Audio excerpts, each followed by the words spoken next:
사도행전 23장입니다. 1절로 13절까지 함께 봉독하겠습니다. 사도행전 23장입니다. 바울이 공회를 주목하여 이르되, 여러분 형제들아, 오늘까지 나는 범사의 양심을 따라 하나님을 섬겼노라 하거늘, 대장 아나니아가 바울 곁에 서 있는 사람들에게 그 입을 치라 명하니, 바울이 이르되, 해칠한 담이여, 하나님이 너를 치리로다. 네가 나를 율법대로 심판한다고 앉아서 율법을 어기고 나를 치라 하느냐 하니, 곁에 선 사람들이 말하되, 하나님의 대장을 네가 욕하느냐. 바울이 이르되, 형제들아, 나는 그가 대장인 줄 알지 못하였노라. 기록하였으되 너의 백성의 관리를 비방하지 말라 하였느니라 하더라. 바울이 그중 일부는 사두개인이요 다른 일부는 바리새인인 줄 알고 공회에서 외쳐 이르되, 여러분 형제들아, 나는 바리새인이요 또 바리새인의 아들이라. 죽은 자의 소망 곧 부활로 말미암아 내가 신물을 받노라. 그 말을 한적 바리새인과 사두개인 사이에 다툼이 생겨 무리가 나누어지니, 이는 사두개인은 부활도 없고 천사도 없고 영도 없다 하고 바리새인은 다 있다 함이라. 크게 떠들세 바리새인 편에서 몇 서기관이 일어나 다투어 이르되, 우리가 이 사람을 보니 악한 것이 없도다. 혹 영이나 혹 천사가 그에게 말하였으면 어찌 하겠느냐 하여 큰 분쟁이 생기니, 천부장은 바울이 그들에게 찢겨질까 하여 군인을 명하여 내려가 무리 가운데서 빼앗아 가지고 영내로 들어가라 하니라. 그날 밤에 주께서 바울 곁에 서서 이르시되, 담대하라. 네가 예루살렘에서 나의 일을 증언한 것 같이 로마에서도 증언하여야 하리라 하시니라. 아멘. 우리 인생을 꿈을 가지고, 비전을 가지고, 목표를 가지고 인생을 사는 것이 너무나 중요합니다. 바울은 한 30년 정도 선교하고 목회하는데 인생을 들였습니다. 내 인생 전체를 어떻게 계획하는가가 정말로 중요합니다. 다메섹에 가다가 그는 예수님을 만나게 되었고, 예수님 만난 뒤에 바로 나가서 예수님은 하나님 아들입니다, 예수님은 그리스도라고 증거를 했습니다. 예수님 믿는 사람을 잡으러 가던 사람이 부활하신 예수님 만나자마자 그의 인생에 엄청난 변화가 왔습니다. 우리가 예수님을 만나면 인생에 새로운 바람이 불게 되고 큰 변화가 오게 됩니다. 내가 중심되어 있던 삶이 예수님이 중심되는 삶으로 바뀌게 됩니다. 그리고 이것을 계속 기도하고 말씀 가운데 내 인생을 하나님 앞에 드리며 살아가면 인생 마지막 결산할 때에 좋은 결산을 할 수가 있습니다. 많은 사람들이 계획을 안 가지기도 하고, 또 가졌다가도 자꾸 포기하고 또 내려놓기도 할 때가 참 많습니다. 오늘 바울은 3차 선교행을 마치고 예루살렘에 올라갑니다. 결박당할 것을 알고 있습니다. 그는 오히려 쇠사슬에 묶여서 로마까지 가서 복음 전하기를 원합니다. 그의 모든 인생의 목표는 땅 끝까지 복음 전하는 것이 그의 비전이었고 목표였습니다. 야고보와 장로들이 있는 예루살렘 교회 지도자에게 선교 보고를 했을 때에, 또 이방교에서 모금하여 온 헌금을 드렸을 때에, 성경에 보면은 바울을 격려하고 참 잘했다고 하기보다도 오히려 예루살렘 교회가 두려워하고 있는 모습을 볼 수가 있습니다. 예루살렘 교회가 세우신 지 28년이 지났습니다. 예루살렘 교회는 오순절에 놀라운 경험을 했고, 많은 병문자리 낫는 경험을 했고, 베드로라든지 초대교회에 좋은 지도자가 있었습니다. 야고보는 예수님의 친동생인데요. 이제 사도들은 대부분 복음 전하는 흩어졌고 또는 순교당하기도 했습니다. 그런 가운데 예루살렘 교회는 상당히 약해져 있는 모습을 볼 수가 있습니다. 코로나 기간에 많은 목사님들을 만나보면 약해져 있는 모습을 볼 수가 있습니다. 교회들이 많이 약해져 가는 모습을 볼 수가 있습니다. 왜 그렇습니까? 우리 코로나가 오면 더 기도해야 되지 않을까요? 더 예수님께 가까이 가야 되지 않을까요? 그런데 코로나가 지나고 나면 뭐 해야지 이런 분들이 많이 계세요. 그렇지 않습니다. 코로나가 오면 더 기도하고 더 말씀 가운데 가고 가까운 사람에게 또 복음 전하면 되잖아요. 밖에 가서 우리가 못하면 우리 자녀에게, 부모님께, 결석자들에게, 새 가족에게, 새 가족만 복음 잘 전해도 그 주변에 안 믿는 사람이 너무 많습니다. 새 가족은 황금어장입니다. 새 가족을 잘 쳐다보면 수십 개, 수백 개의 셀도 만들 수 있는 자원들이 주변에 있는 것을 보게 됩니다. 자녀들이 안 믿는 경우에 잘 계획을 세우고 자녀를 어떻게 하면 하나님 앞에 영광스러운 자녀로 자랄 수 있을까? 씨름하는 것이 코로나 기간에 더 잘할 수 있잖아요. 더 잘할 수 있는 걸 우리가 찾아야 돼요.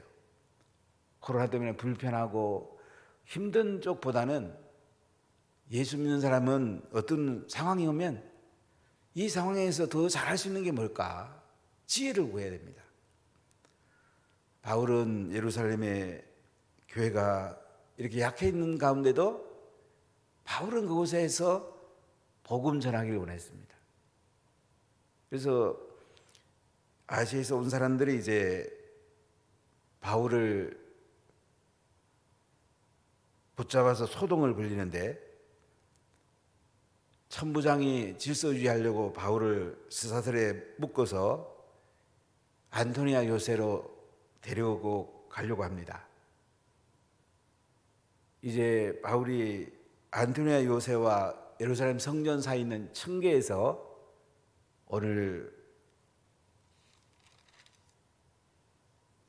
백성들에게 먼저 간정을 하고 오늘 말씀에는 이제 산헤드린 공회 앞에서 바울이 또 부활한 예수님을 전하는 모습을 볼 수가 있습니다.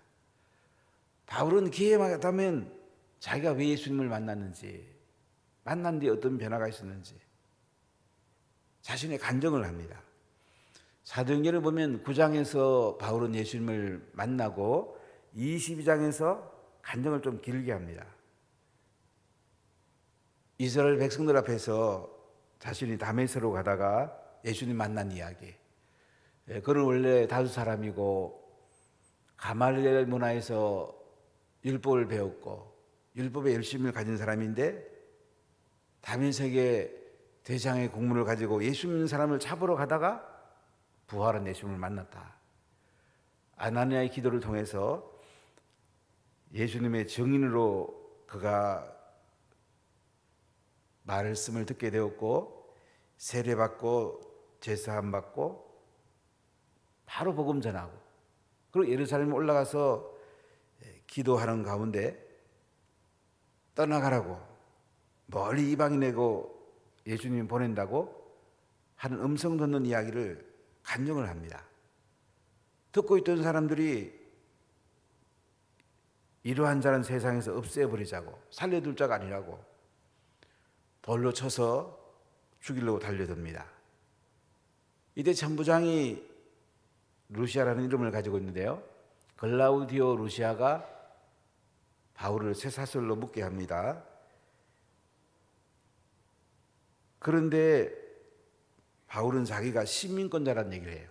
나는 로마 시민권을 가지고 있는데 니들이 절차도 안 거치고 나를 책직이라고 신문하고 쇠사슬을 묶을 수 있느냐. 천부장이 이 얘기를 하니까 천부장이 깜짝 놀라죠. 난 돈을 많이 주고 로마 시민권 샀는데 바울은 다소 출신이고 아버지가 굉장히 부자였어요. 나면서부터 나는 시민권을 가지고 있다. 천부장은 바울을 사내들인 공회 앞으로 보내게 됩니다.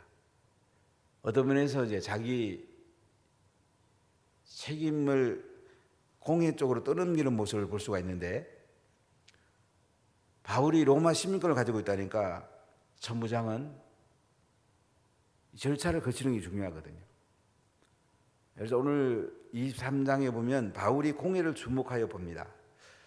이스라엘은 70명에서 72명의 사내들인 공회에서 통치를 했습니다.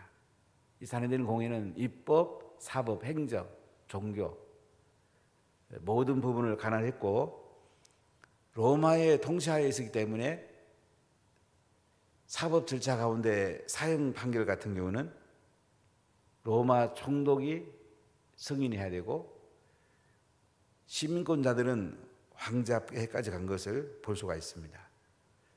그러니까 바울은 로마 시민권을 복음 전하는데 잘 활용을 합니다. 오늘 23장 1절 한번 보세요. 바울이 공회를 주목하여 이르되 여러분 형제들아, 오늘까지 나는 범사의 양심을 따라 하나님을 섬겨노라. 바울은 사내들인 공회 의원들 앞에서 담대하게 이야기합니다. 오늘까지 나는 범사의 양심을 따라 하나님을 섬겼다. 자신의 율법을 지키고 하나님 말씀대로 살아온 것을 사내들인 공회 의원들한테 지금 말씀하고 있는 것입니다. 자, 그랬더니 대상 아나니아가 바울 곁에 서 있는 사람들에게 거입을 치라고 명합니다. 아니, 바울이 너는 예수 믿는 사람이고 그렇게 복음 전하고 한 사람이 뭐 범사의 양심을 따라 하나님을 섬겼다고? 율법대로 살았다고? 그러니까 사내들인 공회 의원 앞에 이렇게 말하니까 의장이 대상 아나니아거든요. 바울 곁에 있는 사람에게 거입을 치라고. 자, 그랬더니 바울이 말합니다. 회칠한다며 하나님이 너를 치시리로다. 네가 나를 율법대로 심판한다고 앉아서 율법을 어기고 나를 치라 하느냐. 바울은 또 자기 하고 싶은 이야기를 합니다. 해칠한담이라고 말하면서 하나님이 너를 치리라고, 네가 나를 율법대로 심판한다고 앉아서 율법을 어기고 나를 치라고 하느냐고.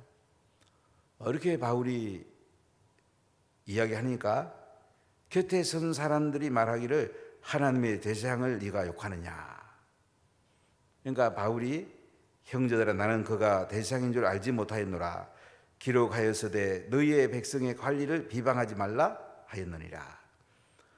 바울은 아나니아가 대장인 줄 몰랐다고 사과를 합니다. 잘못한 건 잘못했다고 이야기를 합니다. 자, 그러면서 6절을 우리 같이 읽어보겠어요. 바울이 그중 일부는 사두개인이요 다른 일부는 바리새인인 줄 알고 공회에서 외치르되 여러분 형제들아, 나는 바리새인이요 또 바리새인의 아들이라.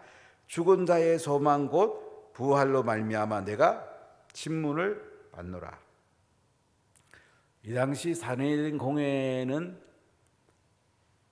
사두개파 쪽에서 주로 대장을 했는데요, 사두개인하고 그 다음에 바리새인 그리고 장로들 이렇게 70 내지 72명으로 구성되는데, 사두개인들은 솔로몬 때의 대장 사독의 후손들입니다.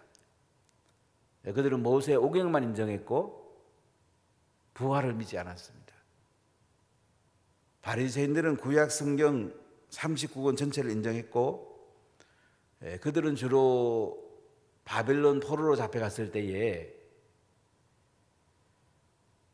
회당이 거기서 세워지게 되고 에스라가 말씀을 경건하게 가르치게 되는데, 주로 그 후손들이 구별되었다는 바리새인이 되게 되는데요, 그들은 말씀을 붙들고 삽니다. 지금도 이 바리새의 후예들이 이스라엘의 정통 유대인들인데 한 15% 정도 된다고 보통 얘기합니다. 이들은 군대도 가지 않습니다. 직장도 거의 가지지 않습니다. 그냥 매일 성경 읽고 기도하고, 그러나 이스라엘을 이끌어갑니다. 자기들 쪽에 국회의원들이 있고, 이제 그들은 국가에서 봉급을 받아가면서 지금 이스라엘의 중심을 잡고 있는데요. 이 바리새파들, 그러니까 사두개인 바리새인, 이 공회 쪽에 있는 것을 바리새인이었던 바울이 지금 알고 있는 거죠. 또 그런 사도행전 공회에서 일한 적도 있고, 자, 그래서 나는 바리새인이고 바리새인의 아들이고 죽은 자의 소망 곧 부활로 말미암아 내가 신문을 받는다. 바리새인들은 구약을 다 인정했고 부활을 믿었습니다. 한번 그 이스라엘에서 랍비를 만난 적이 있는데, 랍비 중에는 상당히 좀 지위가 있는 랍비였어요. 신학교를 운영하고 자기 장인어른이 대랍비 한 그런 이삭이라는 랍비를 만난 적이 있는데요. 신학교를 방문을 했어요. 그런데 이 랍비하고 얘기하는 가운데 제가 이렇게 물어봤어요. 죄 용서함 받고 구원 받는 걸 믿느냐? 자기 구원을 믿는데요. 뭐 어떻게 구원을 받냐? 자기들은 하나님 앞에 회개하고 하나님 앞에 죄 용서받고 구원을 받는다. 이렇게 설명을 하더라고요. 보통 우리는 이제 유대인들은 율법을 지킴으로 구원받는다 이렇게 설명하는데, 제가 그걸 또 물어봤어요. 야, 니들 율법 지킴으로 구원받는다며? 그랬더니 아니라고. 우리는 하나님 앞에 회개하고 죄 용서함 받고 구원받는다고. 분명히 그렇게 얘기하더라고요. 우리가 이 바리새인들은 보면 이제 부활을 믿었다는 거예요. 물론 십자가에 죽으시고 부활한 예수를 믿는 우리들은 너무나 부활에 대해서 확신을 가지고 이 땅에 예수 믿고 나서 바로 하늘의 삶이 시작이 되고, 또 예수님이 오시면 예수님과 죽은 자나 산 자나 부활해서 영원히 함께 사는 거잖아요. 여러분 진짜 부활을 믿으세요? 진짜 부활을 믿으면 내 삶이 안 바뀔 수가 없어요. 시간을 쓰는 거, 물질을 쓰는 거, 에너지를 쓰는 거, 모든 내 삶의 중심에 부활이 중심이 된다면 내 삶을 함부로 살 수가 없죠. 부활하신 예수님을 어떻게 안전하겠어요? 내 자식이 어떻게 부활한 예수님을 안전하겠어요? 뱃속에서부터 부활한 예수님을 전하게 되겠죠. 부활한 예수님을 안 믿는 자녀를 그냥 어떻게 두고 있겠어요? 그런 지혜가 필요합니다. 새벽기도 마치고 와서 아이의 머리에 손 얹고 기도할 수도 있고, 성경 한 구절씩 암송할 수도 있고, 우리가 자녀들에게 이 부활하신 예수님을 전해야 되지 않겠습니까? 오늘 바울은 사도행전 공회 앞에서 바리새인은 죽은 자의 소망, 부활을 가지고 있다는 얘기를 왜 하냐면, 부활한 예수님을 바울은 만났잖아요.